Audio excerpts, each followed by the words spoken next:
శ్రీశైలం రూట్లో భారీ traffic jam, కిలోమీటర్ల మేర నిలిచిపోయిన వాహనాలు. శ్రీశైలం ఘాట్ రోడ్లో స్తంభించిన ట్రాఫిక్. 12 గంటలుగా యాత్రికుల నరకయాతన. శ్రీశైలానికి పోటెత్తిన భక్తులు. ట్రాఫిక్ జామ్తో ఉక్కిరిబిక్కిరవుతున్న వాహనదారులు. శ్రీశైలం సందర్శకులకి చుక్కలు చూపెడుతున్న ట్రాఫిక్ జామ్. అని ఇట్లా శివరాత్రి అప్పుడు, కార్తీక మాసం వచ్చినప్పుడు, శ్రీశైలం రిజర్వాయర్ గేట్లు ఎత్తినప్పుడల్లా గిసొంటి వార్తలే చదువుతుంటాం, మీరు కూడా చూస్తుంటారు. అయితే ఇదివార సంధి ఆ ట్రాఫిక్ తిప్పలు లేకుంటే చేసే ఉపాయం కనిపెట్టిర్రు వాళ్ళు అక్కడ అధికారులు.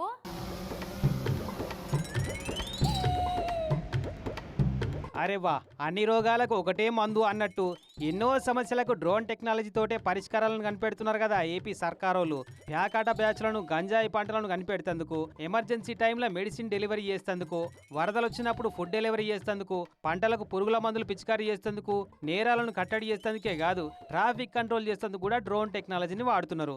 ఇక లేటెస్ట్గా ఏంటంటే అదే డ్రోన్ టెక్నాలజీ తోటి శ్రీశైలం పోయే శివభక్తుల ట్రాఫిక్ తిప్పలు తీర్చే ఉపాయం చేయబోతున్నారు శ్రీశైలం పోలీసులు.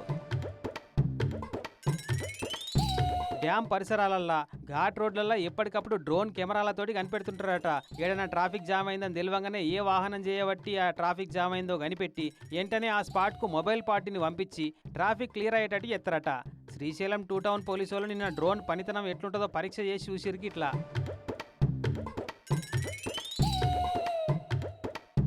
ఐడియా మస్తుందిలే. ఇన్నొద్దులు ఈ ఐడియా రాక ఎంత తిప్పలైతుంది వచ్చిపోయేటోళ్లకు. ముంగట ట్రాఫిక్ జామ్ ఎందుకు అయిందో, ఎంత దూరంలో అయిందో, ఎప్పుడు క్లియర్ అవుతుందో తెలియక గంటల కమానం అట్టనే కూర్చొని నీలుగుతుంటారు వాహనదారులు. ఇట్లా ఓపిక పట్టలేని వాళ్ళేమో అట్లకెళ్ళి వచ్చే బండ్లు రాకుండా ఎదురుగా పోయి ఇంకింత ట్రాఫిక్ జామ్ అయ్యేటట్టు చేస్తుంటారు. ఇదంతా క్లియర్గా తెలవాలంటే డ్రోన్ కెమెరాలతో చూస్తేనే కరెక్ట్గా తెలుస్తుంది. అందుకే ఈ ఉపాయం కట్టారు. ఇంకేందిగా ఎట్లయినా వర్కౌట్ అయినట్టే ఈ ప్లాను. అంటే శ్రీశైలం పోయేటోళ్లకు వచ్చేటోళ్లకు చాలా మటుకు ట్రాఫిక్ కష్టాలు తీరినట్టే ఇక.